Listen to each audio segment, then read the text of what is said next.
That morning, when I pushed open the heavy oak door of my workshop and saw what lay motionless on the floor, scattered across the pale yellow pine shavings, my legs nearly gave out beneath me.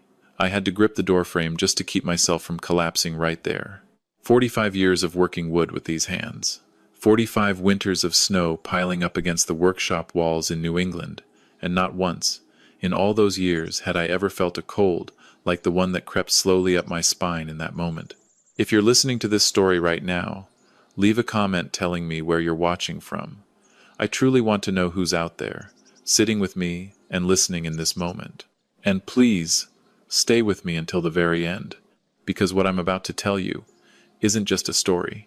It's something that still jolts me awake at 3 in the morning, even now, 2.5 years later, as my hair has turned grayer, and my hands no longer hold a chisel as steady as they once did. My name is Howard Lindquist. I'm 68 years old. Spent 32 years working as an industrial pipe fitter down in the Gulf of Mexico, mostly out of Houma, Louisiana, on the offshore rigs. Before my niece sat me down at her kitchen table one Thanksgiving and told me, gently but firmly, that it was time to come home to Vermont. My wife Eleanor passed in the November of 2021, pancreatic cancer. The cruelest kind, the kind that moves like a freight train downhill. From the diagnosis to her last breath was barely 4 months. After she was gone, the only thing that stopped me from drinking myself into an early grave next to hers was the woodworking shop standing 50 yards behind our farmhouse. The one I'd built board by board with my own 2 hands the summer we moved up to that hilltop property in 1991. I think about that sometimes. How a building can be a kind of medicine, a church without a pulpit, a place where a grieving man can put his hands on something solid and remember he still exists. 80 acres of good Vermont hill country we had up there, a trout stream cutting across the back 40, a stand of black walnut trees my own grandfather had planted when he came back from the Korean War and bought that land off an old dairy family for almost nothing. Those walnut trees were my inheritance. I'd been letting a few of them grow tall and patient for years now, thinking that someday I'd mill them down myself and build something worth passing on. A dining table maybe, a blanket chest, something my daughter Rebecca could one day hand down to her own children when they were old enough to know the value of such a thing. Rebecca was my only child, 41 years old, married for 7 years to a man named Bradley Whitcomb, a man who worked in commercial real estate development down in Boston. And here I'll tell you the honest truth. I had never been entirely comfortable around my son-in-law, not from the first dinner I'd shared with him. He was the kind of man who always had an angle, always a new investment opportunity humming under his words, always something he wanted to pitch over Sunday dinner with that wide white smile of his. Eleanor had liked him well enough, or at least she'd tried to, for Rebecca's sake. Me, I held my tongue. A father doesn't have to love his daughter's husband, he only has to tolerate him, and keep one eye open. And friends, let me say this right here at the start. If you have a feeling in your gut about someone close to your family, someone whose stories don't quite add up, please don't ignore that feeling, because your gut knows things your head hasn't figured out yet. That Tuesday in late October was one of those gentle Vermont days when the maples were still holding on to their last red leaves. The sky was that washed-out cobalt blue you only get in autumn up in the Northeast Kingdom. I had driven into Montpelier that morning to pick up a brand new set of bench chisels at the old Aubuchon hardware store on Main Street. I'd been saving up for those chisels for the better part of a year. A proper Lie-Nielsen set forged up in Maine, the kind real woodworkers spend a lifetime dreaming of, cost me a little over $450 all told, and I was feeling good about myself for the first time in a long while. I had a hot coffee from the little diner on State Street, steaming up in the cup holder of my truck. I had pension money in my wallet, and for the first time since Eleanor's funeral, I was actually thinking about a project that might bring me a sliver of joy instead of just keeping my hands too busy to ache. I was standing at the register, friends, when I noticed the woman in line right in front of me. She was small, thin as a reed, maybe 80 years old, maybe older. She had a scarf tied under her chin in that old country way that my own mother used to wear when she was hanging laundry on the line back when I was a boy in the 1960s. The woman had a single can of dark walnut wood stain on the counter, a small package of fine grit sandpaper, and one solitary brass cabinet hinge. The young man behind the register was waiting patiently while she counted out coins from a worn leather change purse. Quarters, dimes, nickels, even a few pennies. Her hands were trembling slightly, the skin on them so thin you could see every blue vein.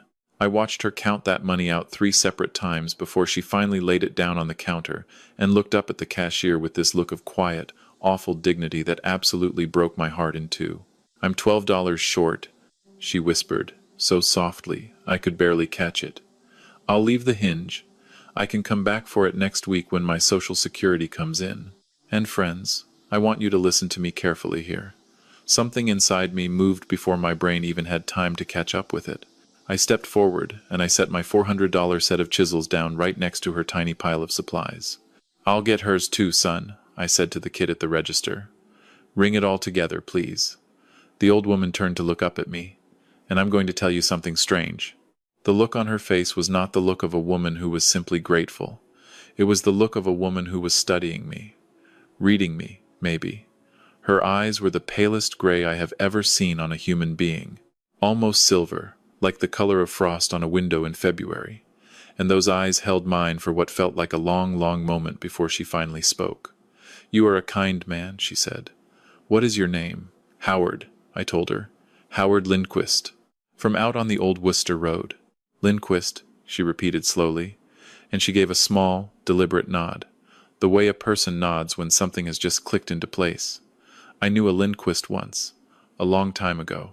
You know, I want to pause my own story for just a second here, because I think this is one of those moments worth sitting with.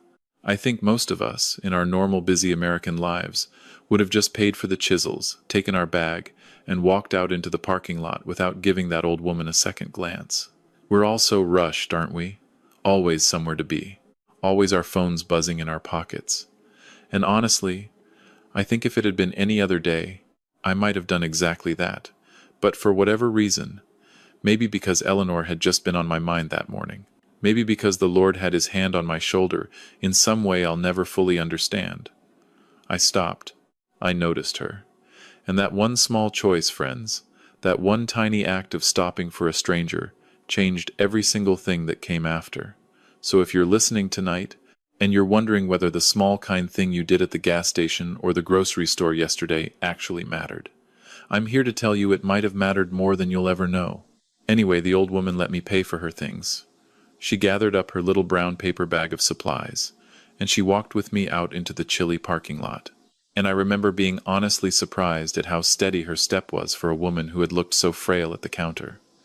When we reached my old gray Ford F-250 truck, she reached out and she took hold of my forearm. Her grip was much stronger than it had any right to be. She looked up at me, and those pale silver eyes had gone sharp now, sharp as the edge of a freshly stropped chisel.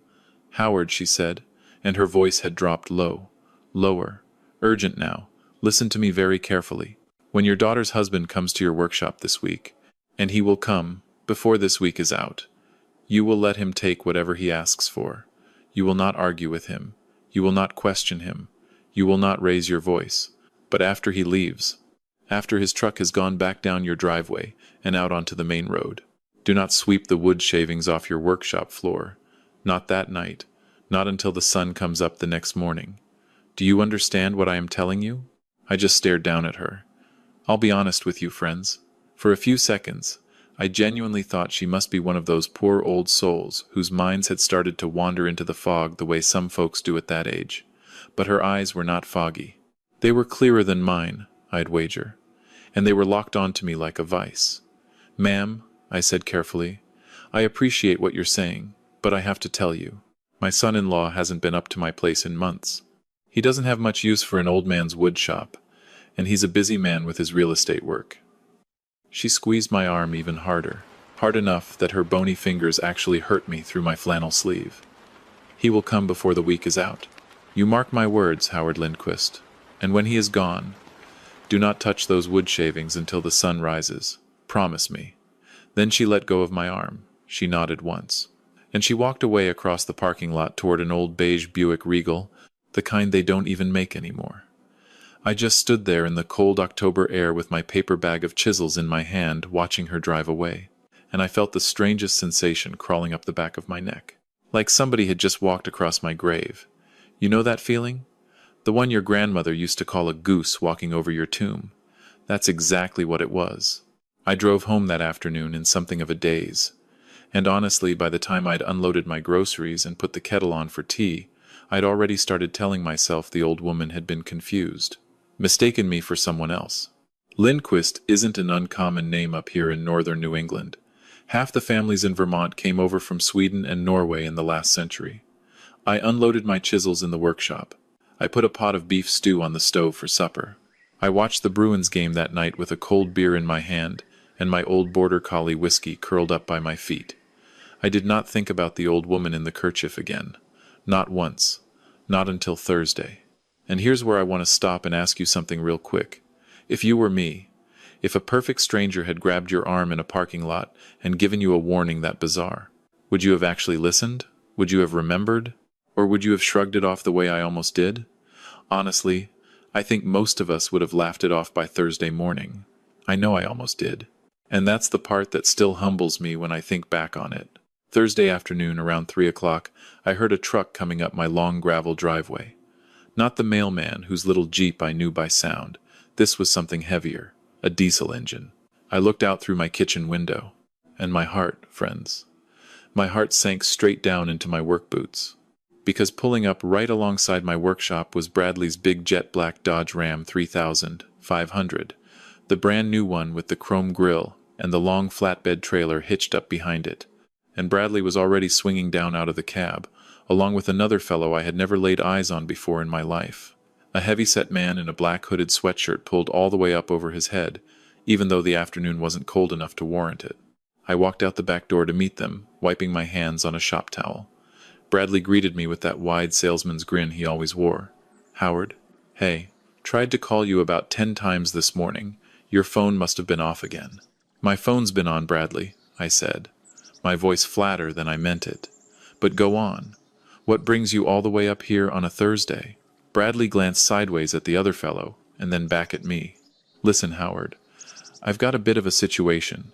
Buddy of mine down in the Back Bay is building a custom mountain home up in Stowe, and his architect is looking for some real high-end reclaimed black walnut, live-edge slabs, the really fancy stuff. I told him about that stand of trees you've got out behind your creek, and he's willing to pay top dollar. Was thinking, since I was already up this way for a property showing in Waterbury, I'd grab a couple of logs for him today, if that's all right with you. And friends, I felt the old woman's words drop down the back of my neck like a chip of ice. You will let him take whatever he asks for. You will not argue with him. How much is he paying for them? I asked, just to see what Bradley would do. Bradley waved his hand in the air dismissively. We're still working out the numbers. I'll cut you in fairly, don't you worry about that for a second. Right now, I just want to grab him a sample, so he can see the quality and the grain pattern. A sample. The man had a 30-foot flatbed trailer behind his truck and a stranger in a hooded sweatshirt to help him load it. And he was calling that a sample. But I just nodded slowly. I told him the chainsaw was hanging on its hook by the side door. I told him the ratchet straps were in the blue plastic bin under the workbench. And I told him to mind the electric fence at the bottom pasture, because the heifers had been let out that week. Bradley gave me one of those quick man hugs. The kind a fellow gives when he's relieved he didn't have to fight for something he wanted. And then he and the hooded fellow climbed back into the truck and drove down the back tractor track toward my walnut grove. I went into my workshop. I tried to look busy at the bench, sanding a bookshelf I'd been putting together for the local library, but really I was listening with both ears. The chainsaw started up about 20 minutes later.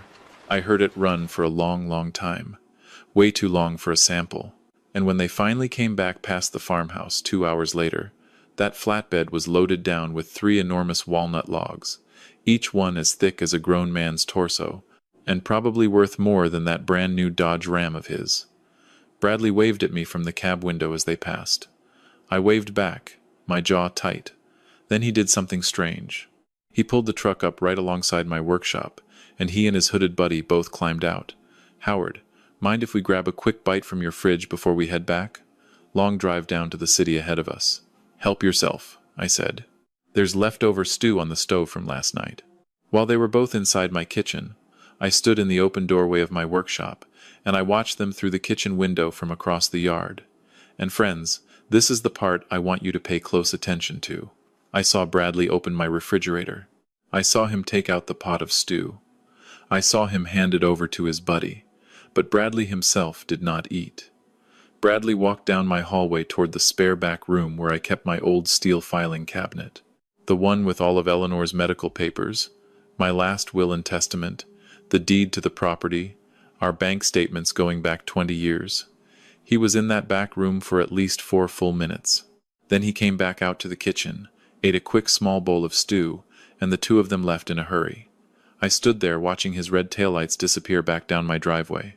The autumn sun was sinking low behind the green mountains, and the shadows were stretching long and black across my dirt yard. I went into the spare room. I checked the filing cabinet. Nothing seemed obviously out of place, but something felt wrong.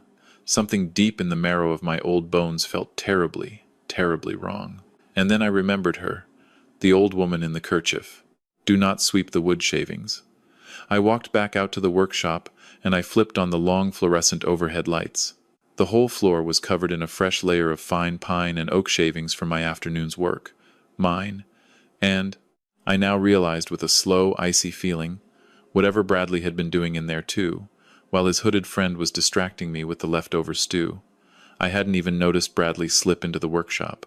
I stood there in the doorway looking at that floor, and I scanned every inch of it carefully. At first I saw nothing out of the ordinary, just my workbench, my tools hanging on their pegboard, the half-finished bookshelf, a small pile of offcuts in the corner, the shavings on the floor, undisturbed by my own boots, because I had stayed right at the threshold. I wanted so badly to grab the broom, friends. 45 years of habit. A clean shop is a safe shop, my own father had always said. But the old woman's voice was right there in my ear, plain as a church bell, so I turned off the lights. I locked the heavy oak door, and I walked back to the farmhouse on legs that felt suddenly very old. I did not sleep one wink that night. Whiskey lay at the foot of my bed, and I just stared up at the dark ceiling and listened to the wind coming down off Camel's Hump, and I tried with everything I had to understand what I was feeling. Around 3 in the morning, I gave up on sleep entirely. I got up. I made myself a strong cup of black coffee. I sat at the kitchen table watching the slow red numbers crawl across the face of the wall clock. And friends, I'll tell you, I have not felt that kind of dread since the night the company chaplain came aboard the rig in the Gulf to tell us about my older brother's heart attack back in 1998. It was that kind of waiting. That kind of knowing without knowing. When the first thin gray light finally crept up over the eastern ridgeline, I pulled on my insulated work boots and my heavy canvas Carhartt parka, and I walked out across the frosted yard with a flashlight clenched in my hand. I opened the workshop door slowly, carefully, like a man defusing a bomb. I stepped inside, and I shone that beam down at the floor, and there, pressed clear as day into the fresh shavings, were footprints, 2 distinct sets of them. One set was Bradley's work boots. I could tell by the deep Vibram sole pattern. The other set was smaller, narrower, a running shoe of some kind. The footprints led from the side door, around behind my workbench, and over to the far corner where I kept an old steamer trunk that had once belonged to my grandfather Eric. The trunk had been pulled a few inches out from the wall. I could see the perfectly clean rectangle on the dusty concrete where it had sat undisturbed for the better part of 15 years. And friends, I want you to imagine yourself standing where I was standing right at this moment. Imagine your hands shaking as you reach down. Imagine the way the cold concrete feels through the knees of your work pants when you kneel down. Imagine the way your heart is hammering against your ribs so loud you can hear it in your own ears. I opened that trunk with hands that would not stop trembling. Inside, beneath the old wool horse blankets my grandfather had kept folded in there since before I was born, was a black canvas duffel bag I had never, ever seen before in my entire life. I unzipped it slowly, and inside that duffel bag, friends, were 4 bricks of what looked to me like compressed white powder. Each brick was wrapped tightly in clear plastic and silver duct tape, and along with those bricks was a digital scale, a box of small Ziploc baggies, and a thick manila envelope absolutely stuffed full of crisp American $100 bills. At a quick guess, maybe $25,000 cash. I sat down right there on the cold concrete floor of my own workshop. I put my head in my hands, and I understood everything. Every single thing. Bradley was going to call the state police. Or worse, he was going to wait a few weeks and then go to Rebecca with a story. A story about how her father had been keeping terrible secrets out at the farm, how the old man's mind was finally slipping the way Eleanor had warned, how I needed to be declared mentally incompetent and put away in a memory care facility for my own safety. Either way, the land was going to end up in his hands. 80 acres of prime Vermont hill country, worth somewhere close to $2.5 million now, with the new development corridor pushing north out of Montpelier. The black walnut stand alone was worth a small fortune, and he had already started stripping it.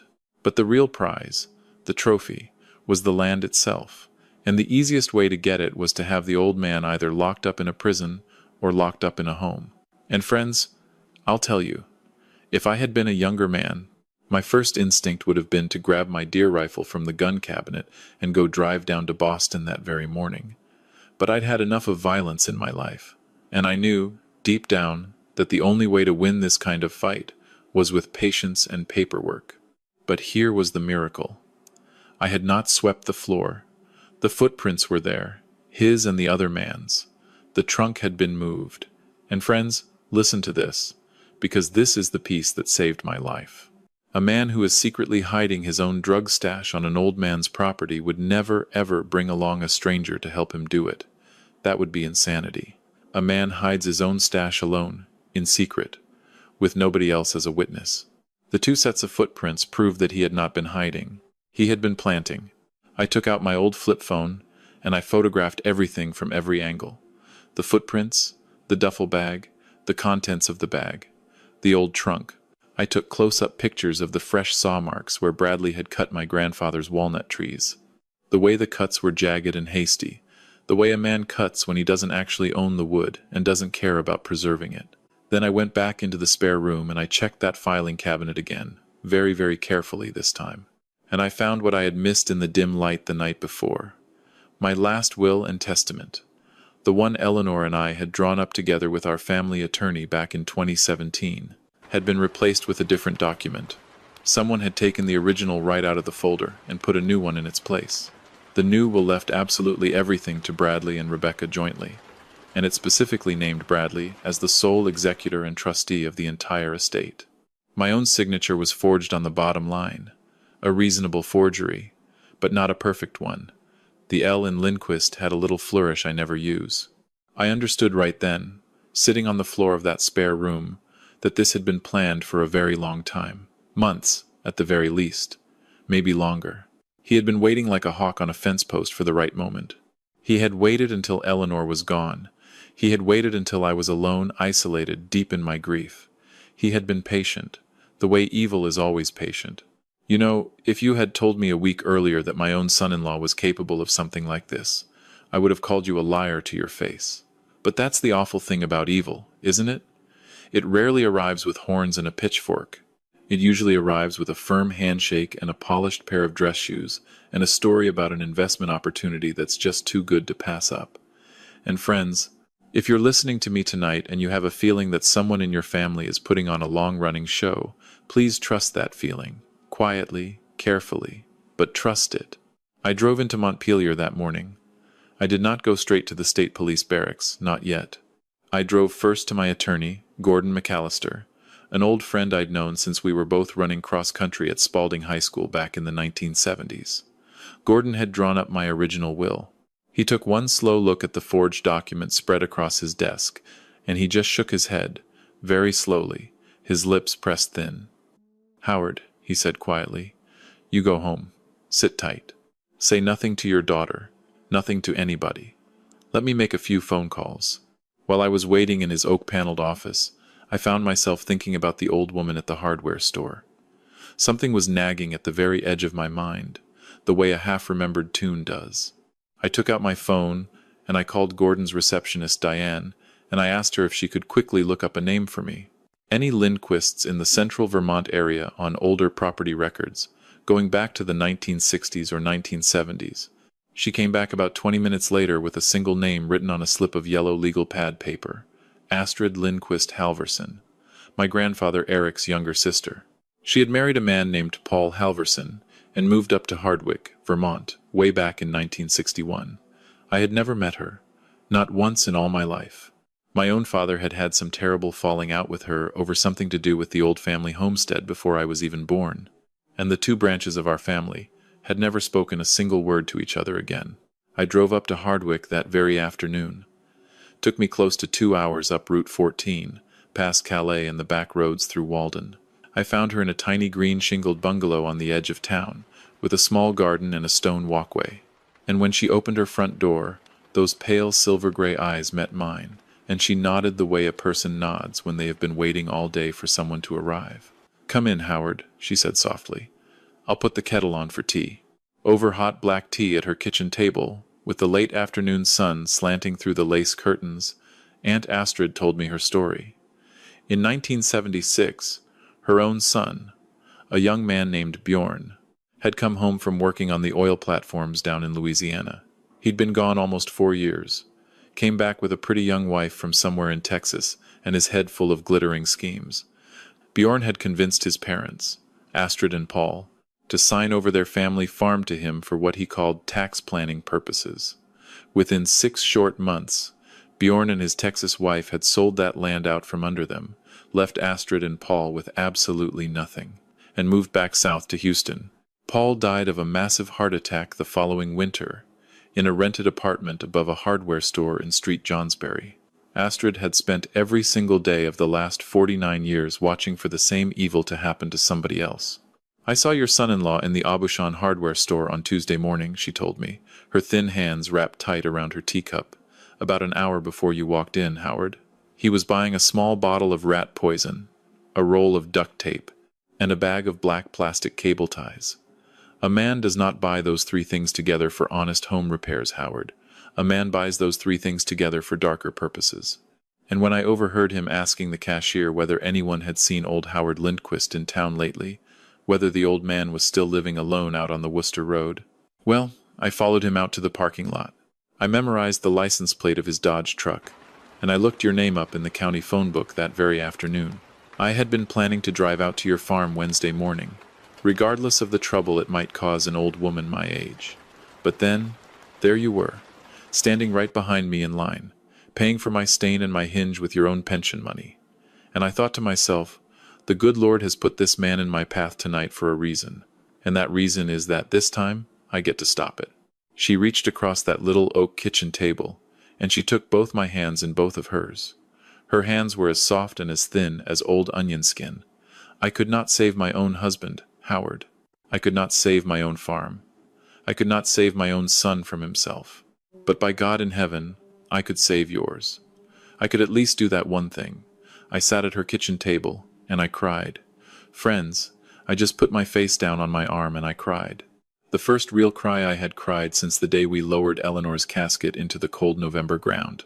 You know, if you had told me when I walked into that hardware store on Tuesday that an 83-year-old great-aunt I had never even known existed was going to save my life and my land and my future grandchildren, I would have laughed in your face.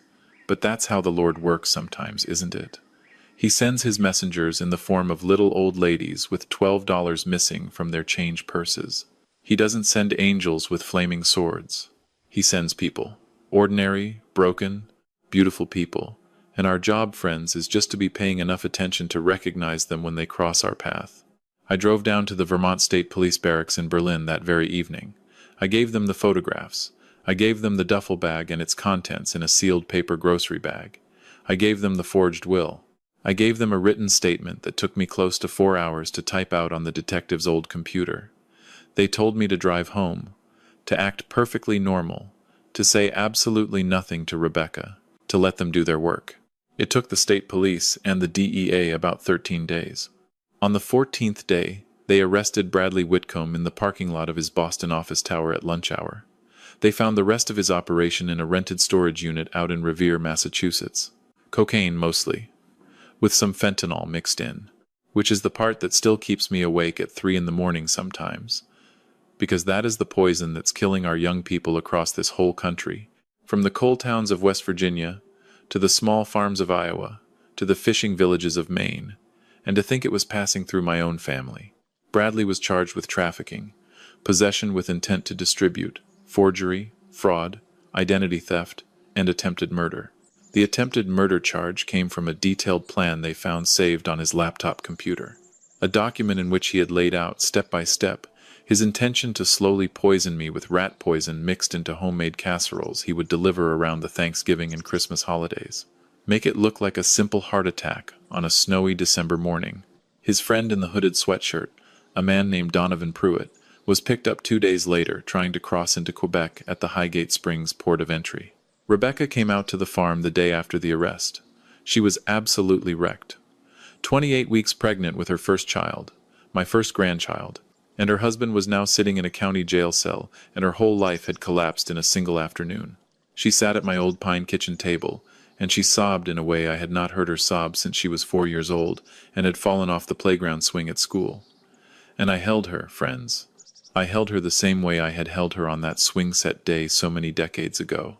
And I told her, over and over, that everything was going to be all right, that she was going to come home and live with her old dad until the baby was born, and after, and as long as she needed.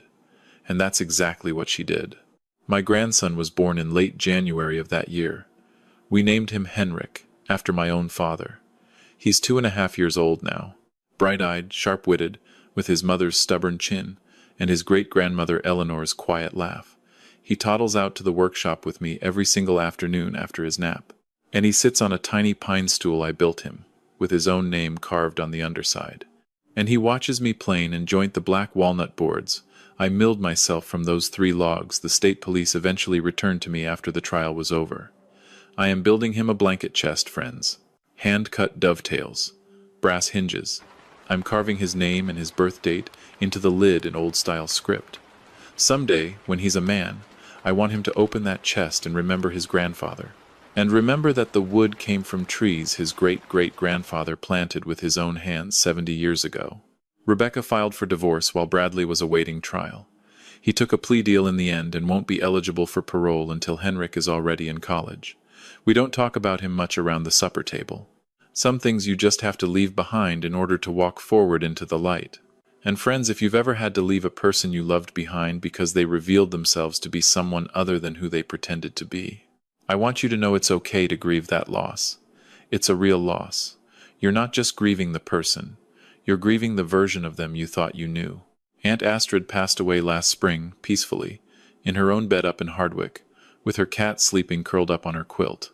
She left me a letter that Gordon McAllister hand-delivered to me at her funeral.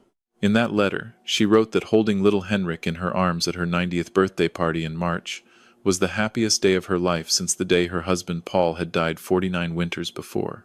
She wrote that the good Lord is slow, but he is never blind, and that sometimes he uses a little old woman with $12 missing from her change purse to answer a prayer that the other person didn't even know they were praying. I have thought about those words almost every single day for the last 2.5 years, friends. I have thought about how a small, unplanned act of kindness, a $46 bag of wood stain, and a single brass hinge, saved my land, my life, and the entire future of my only daughter and my only grandson. I have thought about how I almost did not say a single word to Astrid that morning at the hardware store. How I almost just paid for my own chisels and walked out into the cold autumn parking lot and minded my own business the way us old New Englanders are so often raised to do. How agonizingly close I came to losing absolutely everything that mattered to me in this world. Not because I had done something wrong, but because I almost did not do the small right thing. And friends, that thought right there is the one that humbles me down to my work boots every time I sit down at my morning coffee. So, here is what I want to say to you, friends, before I let you go tonight. Whatever state you are listening from, whatever country, whatever age you are, whatever heavy troubles you are carrying on your shoulders right now, please be kind to the stranger standing in line right in front of you. You don't know what they have been watching for. You don't know what they are quietly trying to warn you about. You don't know whose grandfather, whose daughter, whose unborn grandbaby might be saved tomorrow because you opened up your wallet today for $12 worth of nails and hinges. And I want to tell you something else. If anyone at all, ever grabs hold of your arm in a parking lot and whispers something strange to you, something about wood shavings or footprints, or the sound of a truck in your driveway, You listen to that person. You listen with both ears wide open. Because out here in these green Vermont hills, the wind comes down off the mountains carrying more than just the autumn cold. It carries warnings, if you know how to hear them. And the good Lord still uses ordinary people standing in ordinary lines at ordinary hardware stores to do absolutely extraordinary things in this world.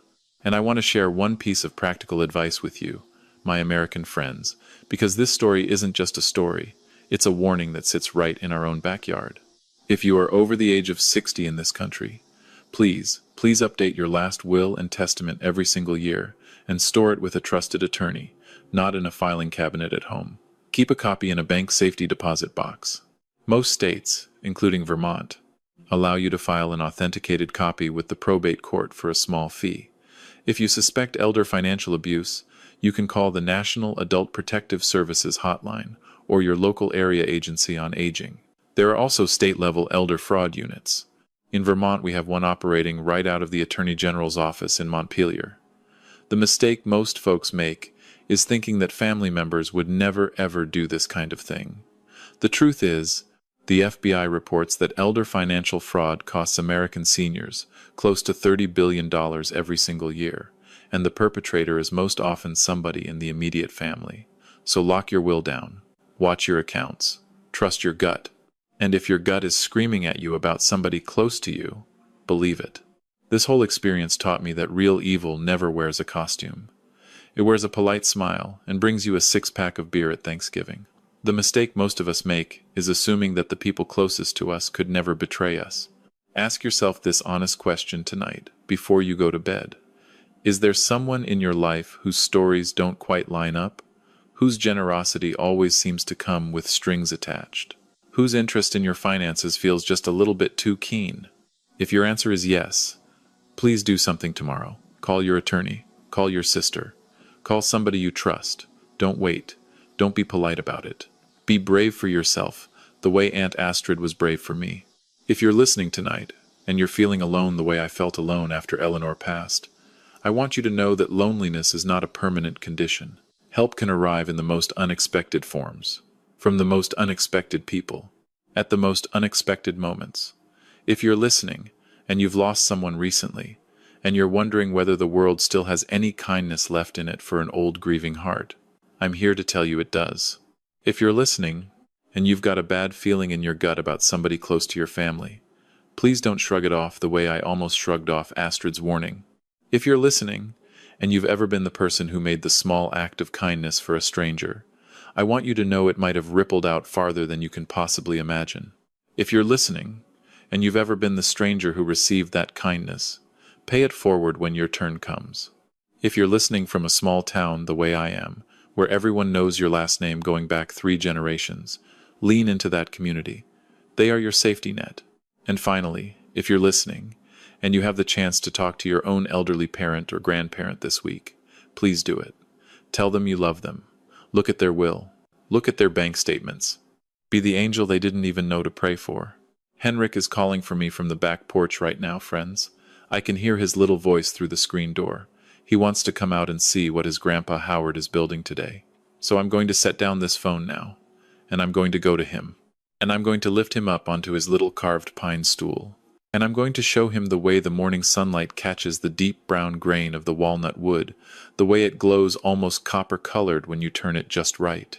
And I'm going to tell him, when he's old enough to understand, the story of an old woman with silver eyes who saved everything we have. So before I go, drop a comment for me down below. Comment number 1, if you think I did the right thing by listening to Aunt Astrid that day at the hardware store. Comment number 2, if you think Rebecca and her family deserve to be forgiven faster than I was ready to forgive. Comment number 3, if you have ever in your own life been in a situation like this one, where a stranger's small kindness or warning changed the entire course of your life. And right below that, please tell me, where in the world are you listening from tonight? What city, what state, what country, and what time is it where you are sitting right now? I read every single comment that comes in, and I genuinely love hearing from listeners all across this beautiful country and around the world. Disclaimer, friends. This is a fictional story inspired by common real-life elder fraud cases reported across the United States. but it has been 100% rewritten by me here in Vermont to bring you something original and from the heart. If this story moved you tonight, please give the video a like, hit that subscribe button, and tap the little bell so you don't miss the next story I've got coming for you. May God bless you, may God keep you, and good night from the green hills of Vermont.